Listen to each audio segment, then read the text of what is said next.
ligtas na pabahay para sa mga Aita isinusulong. Patuloy na isinusulong ng pamahalaang panlalawigan ng Pampanga ang pabahay para sa mga Aita sa bayan ng Porac. Sa Facebook post ng Pampanga PIO para kay Governor Nanay Pineda, ang lupa ay pundasyon ng kabuhayan at pagkakakilanlan ng mga Aita. Kaya naman, nakikipag-ugnayan na ang Kapitolyo sa Philippine Veterans Bank para sa mga lupain.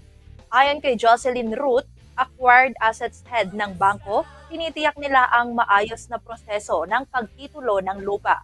Dahil dito, mas mabilis na makakamit ang pangarap na pabahay para sa mga Aita. Bukod pa rito, ang bawat pamilya ay magkakaroon na rin ng legal na karapatan sa kanilang tinitirhan. Layunin ng proyektong ito na mabigyan ng maayos na tahanan ang bawat katutubong pamilya. Mahalaga rin umano ang seguridad sa lupa upang mapanatili ang kanilang komunidad at kultura. Samantala, matatanda ang 77 families na ang nabigyan ng sariling bahay ng Kapitolyo noong taong 2022.